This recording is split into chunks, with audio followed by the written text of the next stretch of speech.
cherché dans mon cœur. Où es-tu? Où es-tu? T'es longtemps. Je t'ai longtemps cherché. Viens demeurer dans mon cœur. Oh, oh, oh, où es-tu? T'es mère dans mon cœur. Je t'ai longtemps cherché dans mon cœur. Où es-tu?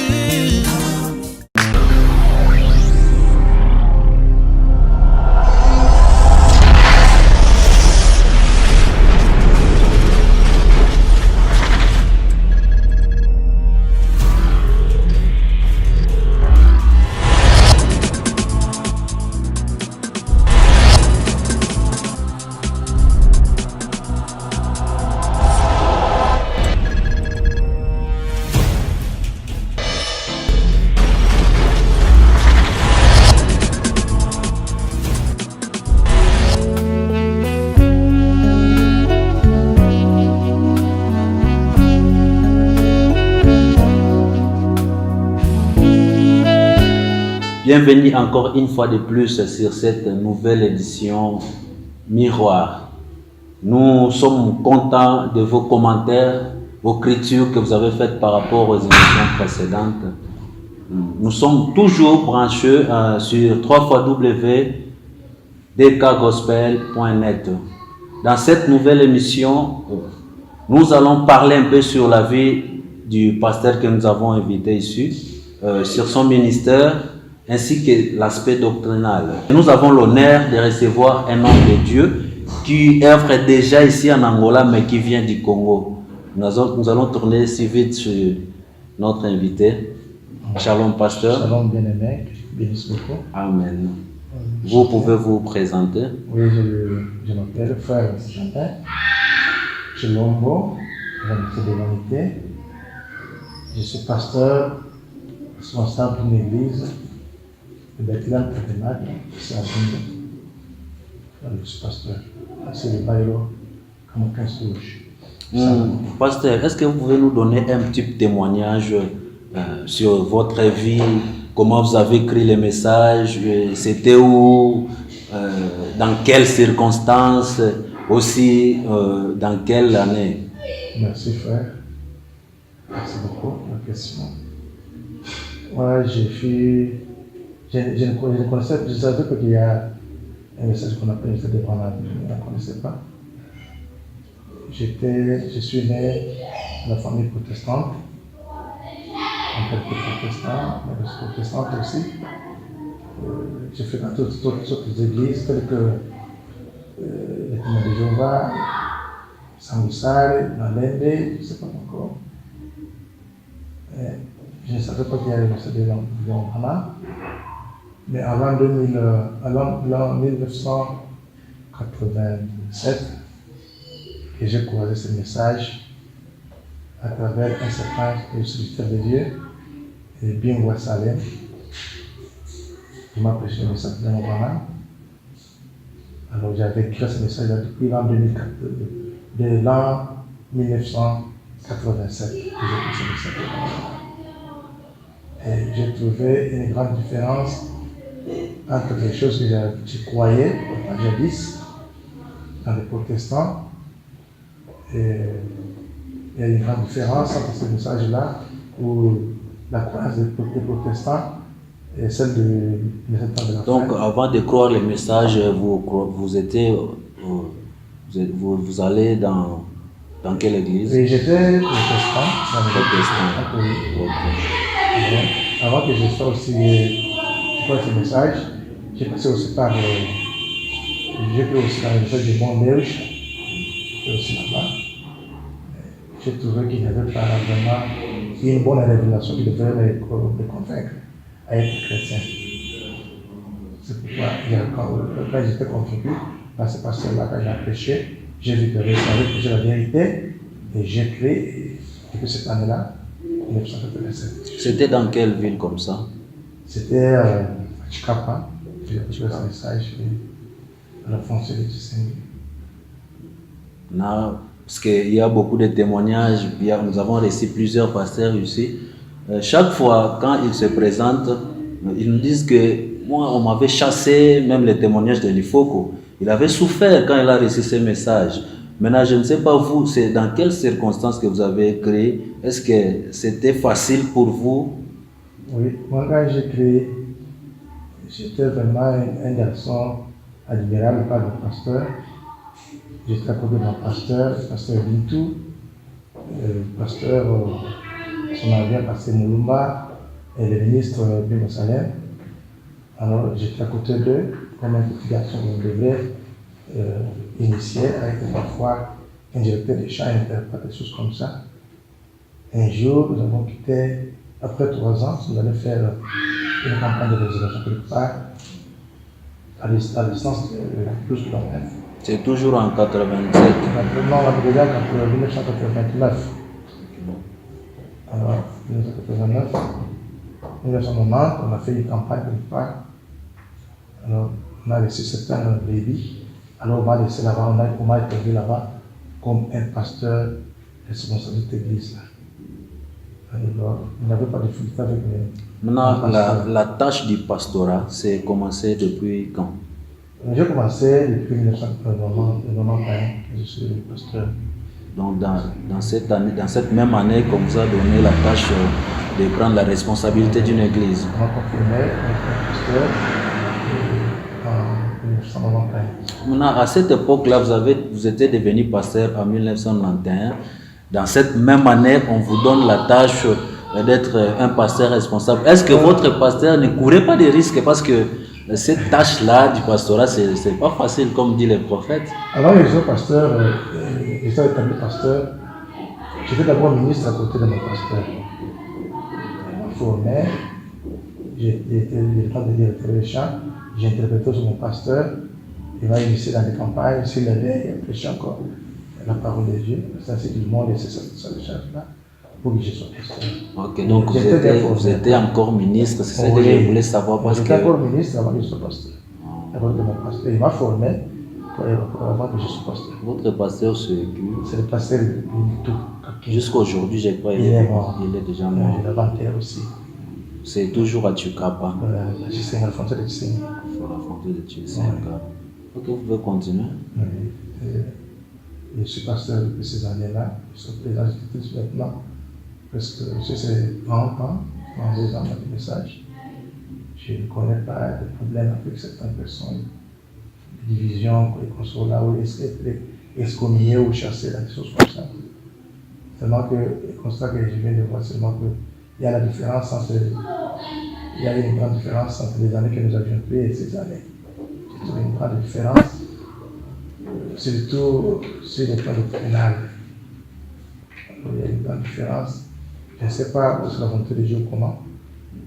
Parce que nous, sur le problème de la repentance, par exemple, quand nous étions dans les protestants, on ne connaissait pas comment se repentir quand vous avez parlé à mal de quelqu'un.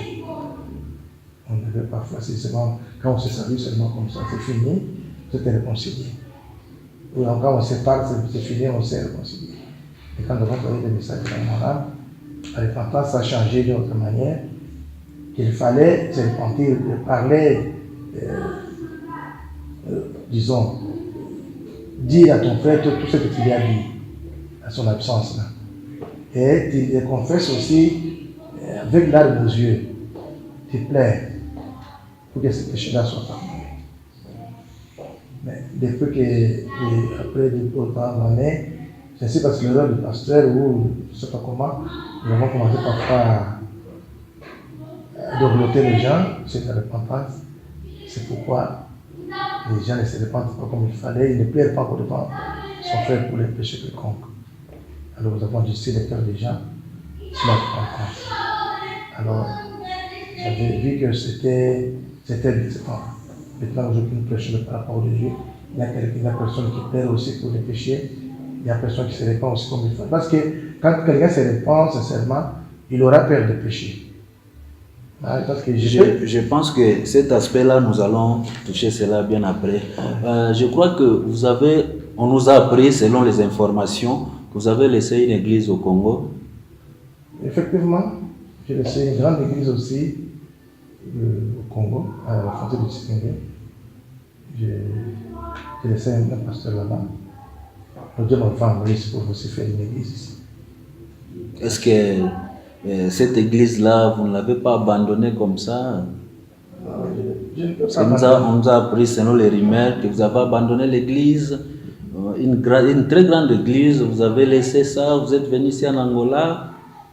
Nous collaborons avec eux, au téléphone, à l'écrit, tout ça, je ne les ai pas abandonnés. Et je ne peux pas que je puisse aller établir ce pasteur-là, établir comme étant pasteur de son église. Nous communions avec eux. Donc vous avez laissé un pasteur là-bas comme étant le pasteur responsable. Oui. C'était une église de combien de croyants? À peu près 400. 400, c'est déjà une grande église. C'est dans l'église. Et il y a aussi un ordre, une bonne église aussi. Maintenant, qu'est-ce qui a fait que vous puissiez laisser cette église comme ça pour venir ici en Angola? Non, je suis venu sur le bas du message de l'Éternel. C'est Dieu qui m'avait dit, il y a de cela, depuis l'an 2000, que je vais t'envoyer quelque part, tu vas me témoigner là, dans un pays étranger. Je ne savais pas ici, je sais de quel pays. C'est en 1980, dans l'an 2017, je me disais que je t'envoie en Angola. Moi-même, je ne voulais pas de l'Angola, parce que j'apprenais qu'il y avait beaucoup de troubles là-bas, au respect persécuteur de Dieu. Comment dire, m'envoyer en Angola? Il faudrait qu'il me laisse soit pas rester à la Brazzaville. Parfois qu'il me laisse même être à Brazzaville là-bas. Il m'envoie en Angola où on torture les serviteurs de Dieu. Dieu a toujours insisté que non. C'est là que j'ai été envoyé toujours en Angola. C'est ce que je suis venu. J'ai fréquenté d'autres églises. J'ai mes compatriotes pasteurs. J'ai prêché le pasteur Paul Nepoï. J'ai été encore là. J'ai prêché encore là-bas. J'ai prêché sur le pasteur François Tchalou. J'ai prêché aussi au pasteur Guy-Osé, Jean Malengue, j'ai prêché chez Timothée, j'ai prêché ici et là. Alors, c'est ainsi que Dieu a toujours dit que non, moi j'étais envoyé pour que tu puisses faire ton église. Je ne devrais pas rester croyant d'un certain pasteur. Moi, je pense que cette question-là, c'était une question très importante parce que ça fait beaucoup de rumeurs. Non, il y a le pasteur Benjamin a abandonné son église. Je pense que nous ne pouvons pas passer comme ça. Est-ce que c'est... Parce qu'il y a beaucoup de pasteurs qui viennent ici. Il n'y avait pas un objectif, comme le prophète dit, il n'y avait pas des intentions derrière votre venue ici. Parce qu'il y en a beaucoup qui sont venus ici aussi, chercher de l'argent. Je ne sais pas si c'est le cas aussi pour vous. Non, loin de là. Moi, je suis venu chercher. Moi, je suis venu chercher les âmes perdues dans la maison d'Israël. Je ne suis pas venu chercher l'argent. Parce que ça s'agit de l'argent. Je vais je ne sais pas s'il y a aussi des diamants. Mais je suis venu sur le bas du message qu'il m'a fait parler. Je n'ai pas laissé les buts derrière moi sur le bas pour certaines choses comme ça, les buts. J'ai laissé du calme, je suis laissé aussi mon église en ordre avant que je puisse finir ici. Vous avez fait cette église-là, je pense, ça fait 18 ans. Oui. Ils avaient déjà la confiance. Tout. Maintenant, est-ce que cette confiance-là que les croyants te donnaient, c'est la même confiance qu'ils donnent aussi sur les pasteurs que vous avez laissés là-bas? Effectivement, chaque fois il me téléphone, il veut seulement prendre ma voix, c'est tout simplement. Papa, il veut seulement prendre mon voix, tout simplement. Je posé cette question parce que je sais que quand vous donnez naissance, quand vous avez votre fils, par exemple, il arrive à l'âge de 5-6 ans, vous le donnez chez quelqu'un d'autre. Cet homme-là ne prendra pas soin de ton enfance tel que vous-même, vous allez prendre soin de ton fils. Mais je ne sais pas, parce que lui, il est venu seulement, il vous a trouvé avec l'œuvre, vous avez dit que non, moi je voyage, je laisse mon église. Est-ce que les soucis-là que vous aviez, c'est les mêmes soucis qu'il a? C'est la même chose, il prend soin de cette église-là? Lui n'est pas venu comme tel. C'est juste que j'ai entré membre dans le ministère. Il fit d'abord l'école du dimanche. J'ai commencé à venir depuis bas âge. Il a grandi près de moi. Il était directeur de chant encore, interprète. Alors, il arrivait aussi dans l'église. J'ai fait cette tâche-là. Il n'était pas venu comme tel, mais j'ai engendré moi-même dans mon ministère. Il est tellement fidèle parce que il était ça, je devais parler de la charge que je lui avais donnée. Je ne sais pas parce que vous êtes arrivé vraiment à achever votre tâche, parce que la Bible dit malheur à celui quand il commence l'œuvre et qu'il ne l'achève pas, est-ce que vous n'avez pas peur que cette écriture puisse tomber sur vous? Achever, c'est quoi? C'est quand quelqu'un. Parce qu'il y a trois étapes dans la chrétienté: la justification, la sanctification, le baptême du Saint-Esprit. C'est à l'église arrivé. Donc, achever, c'est-à-dire que vous avez commencé une œuvre comme ça et vous l'avez abandonné, vous avez donné sur quelqu'un d'autre. Je n'ai pas abandonné, j'ai mis l'ordre, je n'ai pas abandonné. Ça, ce n'est pas abandonné. Ce n'est pas abandonné, j'ai laissé l'ordre pour que je puisse, avant que je puisse voyager, j'ai laissé l'ordre après que je vais quelque part où Dieu m'a envoyé. Lui aussi, le pasteur en question, il est conscient que le pasteur, mon pasteur, Dieu lui a envoyé quelque part. Alors, je ne suis pas venu en désordre comme tel. Parce que je sache-là à ce pasteur-là. Now, depuis quand vous êtes venu ici en Angola?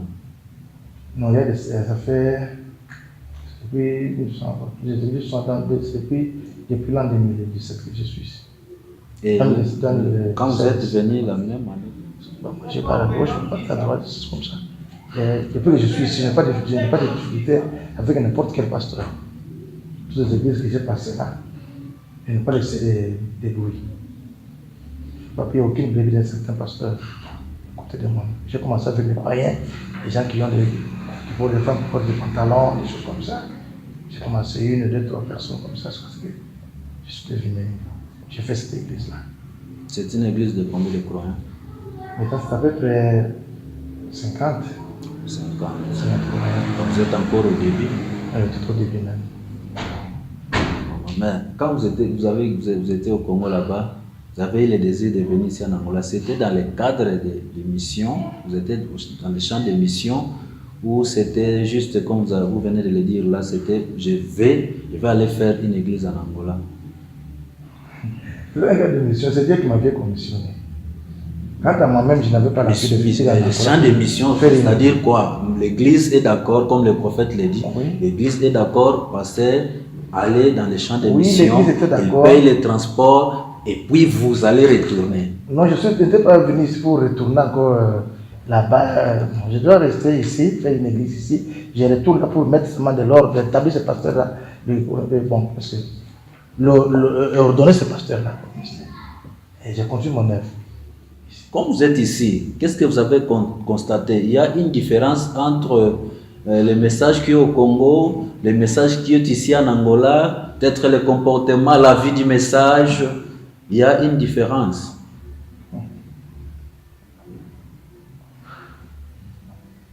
La différence, bon, ça ne peut pas manquer, la différence de moi. C'est certains points, mais c'est le même message. La différence ne peut pas manquer.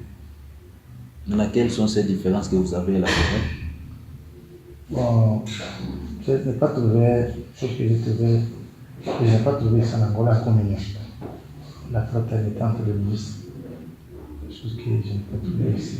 Il n'y a pas la communion, il n'y a pas la fraternité. Il y a des choses religieuses. Et des choses comme ça. Il y a des choses que c'est toujours arrangeable parce que nous sommes là entre nous. Nous avons le ministère de réconciliation. Ce n'est pas grand-chose. Mais ça, ce n'est pas dire qu'il n'y a pas de message ici. Mais il y en a. Il y a aussi. En tant qu'ancien, quand vous avez trouvé les choses là, parce que je sais que peut-être vous avez si la base de ça, là où ça vient, ce qui provoque des manques de communion, qu'est-ce qui provoque ça? Merci frère. Ce qui provoque ces choses, ce sont les points doctrinales, par exemple, ou les opinions. Ces choses ont créé des divisions qui a fait que l'amour puisse être dévoré par les insectes comme ça. Les gelées et les les points doctrinales ont mélangé beaucoup de choses dans la chose du message. Mais je sais que les messages mettent toujours au monde des jumeaux. Mais, chers téléspectateurs, nous vous rappelons que nous sommes toujours 3 fois www.dkgospel.net. Alors, pasteur, cette question aussi, nous ne cessons de le demander. Nous croyons que le message est venu du Congo. Ici en Angola, la majorité des pasteurs qui sont là, ce sont ceux qui sont venus du Congo. Ils ont évangélisé ici en Angola. Donc, si nous trouvons aussi des difficultés, des problèmes, des manques de communion, c'est par rapport, cela vient, je crois que c'est la base. Peut-être ceux qui sont apportés le message ici n'ont pas bien apporté le message parce que tout dépend de l'enseignement. Tout dépend de l'enseignement. C'est le problème de l'enseignement vraiment. Je ne sais pas qu'est-ce que vous en dites parce que quand vous avez amené le message ici, quand vous avez amené le message, vous avez enseigné ce que vous avez enseigné, ce que vous avez sémé. Je pense que c'est cela le résultat aujourd'hui. Je ne sais pas qu'est-ce que vous pensez sur ça. Ce n'est pas que les pasteurs qui ont commencé n'ont pas bien sémé, n'ont pas bien enseigné. Non, ils ont bien enseigné. Maintenant, d'où viennent les choses, des petites différences là? Oui, le prophète a prêché un sermon titulé « J'ai mal compris ». Dieu le comprend toujours mal. Et le même fait qu'ils ont commencé le message ici, ils ont engiré quand même avant qu'ils puissent faire des églises. Ils devront les remercier pour ça. Parce que ce n'était pas au hasard de faire une église ici en Angola. Ils ont engiré pour faire des églises. Ils ont bien sémé. Mais les vrais ne manquent jamais à tout ça aussi. Les gens viennent parfois, quand quelqu'un, parfois, surtout la popularité, quelqu'un parfois qui est derrière le pasteur, il vient après le pasteur. Parce que nous, quand on a commencé le message, vous ne savez pas qu'il y a un pasteur. On l'appelait l'église des frères en Christ. Quelqu'un, par exemple, ne savait qu'un pasteur peut être honoré comme je suis honoré aujourd'hui. L'église des frères, tout le monde était égal. Vous avez parlé de la popularité. Qu'est-ce que le prophète dit par rapport à la popularité? Bon, la popularité, je pense qu'il y a 3 armes. 3 armes qui dérangent le ministère. Il y a la femme, l'argent et la popularité. Mais il y a quelqu'un d'autre parfois qui vient derrière, ne veut pas aussi qu'il soit sur les bancs, qu'il soit formé par l'ancien pour son pasteur. Il cherche à devenir aussi pasteur et sa manière, c'est ce qui a créé beaucoup de difficultés. Les enfants n'ont pas été patients parce que quand quelqu'un a été prêt, il doit être aussi formé. Si on vient faire les paroles, ils ont entendu. Nous sommes venus, ils ont accueillis, nous avons prêché dans des assemblées. C'est grâce parfois que nous sommes connus qu'il y a des ministres ici. J'ai posé cette question de la popularité, parce que par rapport à votre réponse, je voulais savoir, est-ce que vous avez trouvé ça ici en Angola?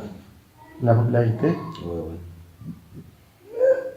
S'il y a d'autres églises qui sont nées parfois en dehors du message, c'est à cause de la popularité. Ils n'ont pas suivi. C'est-à-dire, pasteur? C'est-à-dire, ils veulent se faire un nom, un grand. Parce que quand quelqu'un ne veut pas rester derrière son père, qu'il a en chantant le ministère, il sort, il cherche une église qui parle là, sans suivre le nom du message, il a tombé dans la popularité.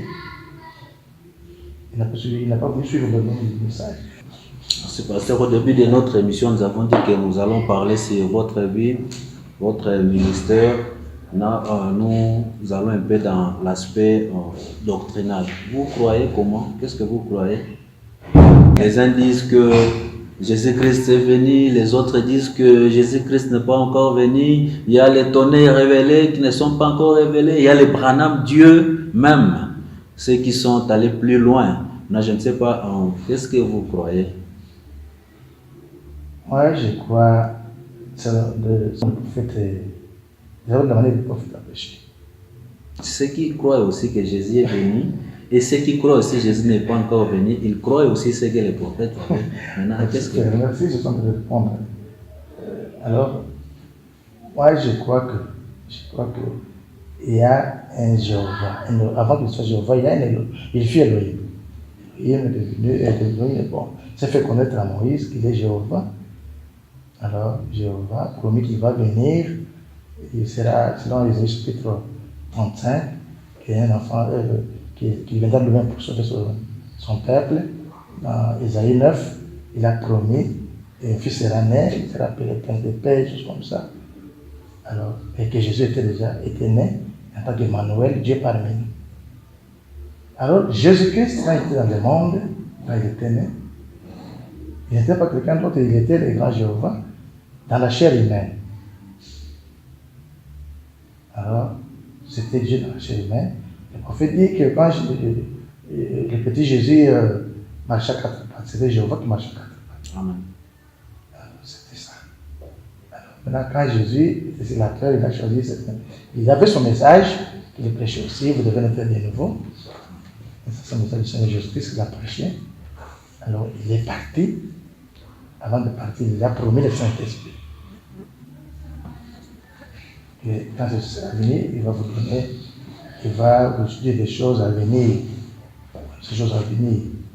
Et le Saint-Esprit, il est retourné le jour de la Pentecôte. Comme vous connaissez toutes ces choses. Alors, Jean a écrit Apocalypse, des premiers versets, du premier chapitre jusqu'au 22, deuxième chapitre. Pasteur, moi je crois que nous allons entrer dans les détails. Je réponds déjà. Au fur et à mesure, mais je voulais cette réponse-là. Qu'est-ce que vous croyez? Moi je crois qu'il y a un Dieu qui s'appelle le Seigneur Jésus-Christ. Qui est déjà venu ou il n'est Qui pas n'est encore pas encore venu. Qui n'est pas encore venu. Il a donné les signes de sa venue. La multiplication des gens, dans les faisances dans le peuple, sont les Seigneurs de sa venue. Il est venu d'abord, il est venu spirituellement. Il est venu d'abord confirmer son message. Son serviteur, William Branham. Il viendra selon 1 Corinthiens chapitre 4. Ça, il n'est pas encore venu. Parce que Jésus n'est pas encore venu. Parce que là, Jésus ne finira pas la terre encore dans un corps de quelqu'un pour commencer à parler ou à se marier, à faire des choses comme ça. C'est Jésus là que nous attendons. Quand lui vient, l'enlèvement aura lieu. Je crois Jésus qui est venu, et le Saint-Esprit pour la continuité de la parole. Jésus viendra, c'est dans le chapitre 4, pour l'enlèvement. En tant qu'époux pour prendre son épouse. C'est comme ça que moi je crois. Maintenant, lire une brochure, une citation de Frère Branham, où Frère Branham dit, je pense que c'est dans aujourd'hui cette écriture est accomplie, où Frère Branham parle de la venue du Seigneur. Il dit ceux qui sont à Tucson, ceux qui sont partout ailleurs. Aujourd'hui, je vous dis que cette écriture est accomplie. Qu'est-ce que vous comprenez sur cette écriture-là? Il y a des arguments que vous parler que nous ne comprenons pas. Parce que vous avez donné le sermon de Dieu mal compris. Ce sont des événements, des fils de l'homme. C'est Jésus lui-même là, en tant que fils de l'homme, il doit y œuvrer dans une personne. Jésus, le Saint-Esprit dans un corps de l'homme, appelé un prophète. Ça s'accomplit, c'est accompli déjà. Et maintenant, ce prophète-là vient avec l'avertissement pour que ça puisse se préparer à la seconde venue du Seigneur. C'est ce que j'ai accompli là, pour que je connaisse moi. Il y en a encore une autre où le prophète dit dans la seconde venue du Seigneur Jésus-Christ, je m'excuse, quand il descend, il vient avec trois choses, les cris, les commandements, la voix d'archange, ainsi de suite. Et le prophète dit quand il descend là, l'ange terrestre est sur la terre. Qu'est-ce que vous comprenez encore sur cette venue-là? Bon, c'est ce que je viens parler. La voix de l'archange, par exemple, bon, la voix de commandement, choses comme ça. D'abord, le message, c'était une trompette, comme nous l'avons reçu. Ça va venir comme nous l'avons reçu la trompette là, avec le commandement de sortir au milieu du monde, sortir au milieu de mon peuple. On nous a fait sortir dans le monde, dans les dénominations, là où nous avons été. Et maintenant, nous devons attendre son avènement maintenant pour l'enlèvement. Parce que c'est venu, cette voix-là est venue pour nous préparer quelque chose, pour nous assembler dans les messages pour attendre l'enlèvement. Maintenant, C'est pour ça que moi, je comprends. maintenant bon, j'ai encore une autre. On pouvait aller citation sur citation. Hein. Le prophète te dit on ne peut jamais tuer la photo sur un esprit. L'esprit est là, vous tirez la photo. Je pense que c'est impossible. Selon ce que le prophète a dit, je pense que c'est un peu impossible de tirer l'esprit, la photo, parce que selon ceux qui croient que Jésus-Christ est déjà venu, la date du 28 février, l'événement qui était passé là-bas, qui s'est passé aux États-Unis, cela avait même eu beaucoup de temps après. Les gens ont amené la photo, ils ont tiré la photo, ils ont amené chez Frère Branham. Et Frère Branham a écouté une voix qui lui a dit que tournez un peu cette photo, vous allez voir, il y a des yeux. Et Frère Branham dit que c'est votre Seigneur Jésus-Christ qui est venu et il a pointé, je ne sais pas moi. Maintenant, est-ce que c'était spirituel ou c'était quelque chose de palpable qu'on pouvait tirer la photo? Cette écriture-là, cette chose-là accomplit une écriture du 7e sceau. Le 7e sceau, il y avait un silence d'environ une demi-heure. Ça ne parle pas de l'enlèvement. Environ une demi-heure. C'était Jésus-Christ qui confirmait sa parole.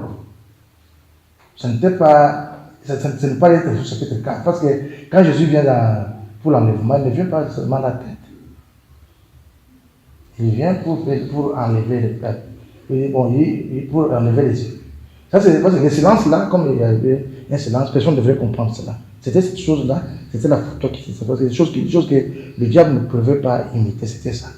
Maintenant, ça, ce n'est pas la complétion, ce n'est pas une chapitre 4. Je pense que la situation pouvait m'échapper. Il y a quelque part où le prophète dit, même Jésus lui-même ne connaissait pas ce que c'était, ni les anges, ni quelqu'un d'autre. Et Frère Branham dit, c'était la venue du Seigneur. Il y a une écriture où le prophète dit ça, c'était la venue du Seigneur. Donc, par rapport à ce que vous avez dit, que c'était cet événement-là. Donc, ceux qui croient que Jésus-Christ est venu, ils ont raison. On dit que personne ne connaissait. Oui. Bon. Et là, ouais, je veux dire qu'il y a des différences entre 1 Thessaloniciens chapitre 4 et Apocalypse chapitre 8. Ce sont des deux choses différentes. Maintenant, la venue du Seigneur pour l'enlèvement, c'est là où on dit que personne ne connaîtra ces jours-là. Sauf qu'il y a des signes, des événements qui montrent que bientôt le Seigneur va venir. Mais ça, c'était, on dit que personne n'a parlé. Il n'y avait pas personne qui avait parlé. Il y avait un silence. C'est le silence qui a fait maintenant, c'est pour qu'on arrive. Parce que le prophète dit quelque chose dans les deux chapitres de deuxième partie, il dit quelque part, il dit que aujourd'hui, Dieu a fait une chose qu'il n'a jamais fait dans d'autres années, et c'est de se photographier. Parce que depuis toutes les années-là, Dieu n'a jamais photographié par quelqu'un d'autre. C'était ça seulement la confirmation de cette chose-là. Mais un Thessaloniciens, c'est le chapitre 4 est différent de cette chose-là. Ça maintenant, l'enlèvement, c'est autre chose. Ça, c'est autre chose. Maintenant, donnez-moi un peu la différence entre l'enlèvement et la seconde venue. Bon, je vous dirais, je vous ai déjà, je ne sais pas si vous avez déjà compris ma pensée. L'enlèvement, bon, la seconde venue du Seigneur, je vous ai dit que Jésus-Christ est venu dans le spirituel. Il est venu alors pour confirmer son message. Alors, on appelle ça la seconde venue. Maintenant, l'enlèvement, maintenant, quand Jésus est venu préparer, confirmer son message, pour que ce message-là puisse préparer les peuples pour l'enlèvement. C'est comme ça que moi je comprends la Écriture. Alors, Jésus-Christ n'est pas venu là, il est venu là pour l'enlèvement. C'est différent. C'est comme ça que moi je comprends la chose. L'enlèvement, c'est autre chose. La seconde venue, Dieu est venu confirmer son message pour accomplir Apocalypse chapitre 10, je ne sais pas, chapitre 8, 10, je pense que c'est comme ça. Alors, mais l'enlèvement, c'est le messager-là qui doit maintenant préparer le peuple pour l'enlèvement. Vraiment, c'est préparer les peuples pour l'enlèvement. Je crois que nous attendons déjà vers la fin de notre émission. Mais je voulais poser encore une question, pasteur. Est-ce que depuis que vous avez créé les messages ou depuis que vous êtes devenu pasteur jusqu'à aujourd'hui, vous avez déjà converti combien de croyants? Combien d'âmes? Bon, d'abord dans mon ministère, depuis ces années-là, j'entendais à peu près 20 ministres qui sont dans mon ministère, y compris celui qui vient de là, c'est mon fils ici, Pierre Capita, qui est resté juste à la fin de Seigneur. J'ai acheté beaucoup de ministres. Mais quant aux âmes, je ne sais pas, parce que ça, c'est le problème de Dieu. Je ne peux pas déterminer les âmes que j'ai amenées au Seigneur. Parce que je ne peux pas dire que ceux qui sont morts là sont ces hommes, autant de courage qui sont morts, c'est ceux qui sont sauvés. Non, parfois, peut-être le pécheur peut mourir étant un incrédule. Ce n'est pas une âme que je peux compter qu'il est sauvé. Je ne connais pas le nombre des âmes que j'ai amenées au Seigneur. Mais c'est beaucoup, parce que beaucoup, la première commence par 2. Parce que parfois, j'ai amené au Seigneur parfois plus de 2 ans, parfois jusqu'à. Je ne vais pas me glorifier que non, ceci, cela. On se dit combien de temps que je l'ai amené. C'est le problème de Dieu. Non, est-ce que vous avez aussi la pensée de retourner un jour au Congo? Je suis interdénominationnel. Je dois aller partout sur la parole de Dieu. Là où les choses se présentent, je prêche. En Angola, à Porto, n'importe où je suis libre à prêcher le message là-bas. Je crois que nous sommes presque à la fin vraiment. Quel est le projet que vous avez? Votre projet pour votre église? Bon, nous croyons un message super. Un message super aussi. Je cherche à construire aussi un bon tabernacle pour mon Seigneur. Construire un bon tabernacle, je pense que c'est une question que nous allons évoquer, nous allons entrer en profondeur même dans les prochaines éditions. Mais je voulais un peu demander, qu'est-ce qui fait que, parce que nous voyons aujourd'hui les pasteurs qui sont au Congo, mais pourquoi cela n'arrive pas à se faire ici en Angola? Il y a des grands hommes de Dieu qui ont beaucoup d'argent, mais pourquoi ils n'arrivent pas à faire ce qui se passe au Congo? Sur base de la construction, par rapport à la construction des églises des tabernacles. Je ne peux pas entrer en profondeur, savoir pourquoi.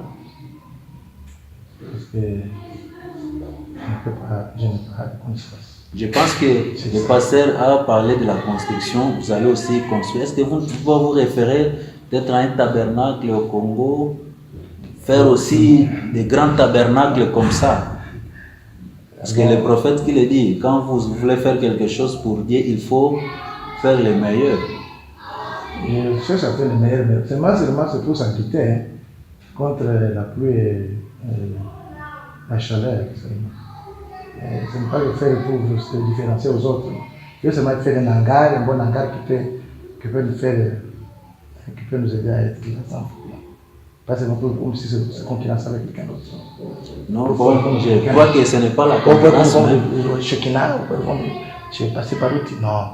Vous avez un tabernacle pour s'habiter seulement contre la chaleur. C'est seulement ça. Seulement que ça. Je pense que ce n'est pas la concurrence, mais faire quelque chose de bien. C'est agréable, parfois les gens sont là. Le meilleur, faire le meilleur pour Dieu. La parole dans de bonnes conditions.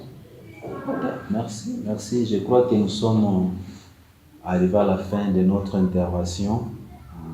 Nous sommes toujours sur www.dkgospel.net. Pasteur, je ne sais pas si vous avez un mot de la fin. Oui, je ne vais pas en avoir, jamais. Je suis vraiment content de votre appel à cette émission. Nous allons vous soutenir pour cette émission, ça peut s'évoluer. Cette vision puisse aller au main. Nous allons vous soutenir dans le matériel, dans le spirituel aussi. Nous prions aussi, bonsoir. Alors, Que la paix de Dieu, la grâce de Dieu nous accompagne aussi pour ça. Prochainement, on peut partager. Et garder l'amour. Malgré les points doctrinales qui ont fait beaucoup de problèmes, des divisions de sectes, ainsi encore. Mais garder vraiment de l'amour, de servir n'importe quelle doctrine et l'amour. Et parfois, ces gens-là peuvent parfois ramener certaines personnes qui sont déjà égarées. Parce que l'amour est collectif. Les autres sont encore en arrière, les autres sont au milieu, tout comme ça. Il faut avoir l'amour pour le faire avancer. Si nous cherchons, nous combattons contre la haine, le diable, nous ne combattons pas contre nous-mêmes. Alors, et moi seulement, je demanderai de nous aider les ministres à être ensemble en cas de problème, nous puissions communier ensemble. Mes chers téléspectateurs, nous sommes arrivés à la fin de notre émission. Merci d'avoir resté si longtemps pour nous suivre dans vos maisons, dans vos bureaux. C'est toujours 3 fois www.tkgospel.com. Merci pasteur aussi pour avoir répondu à notre invitation. Nous vous remercions beaucoup. À la prochaine occasion. Au revoir.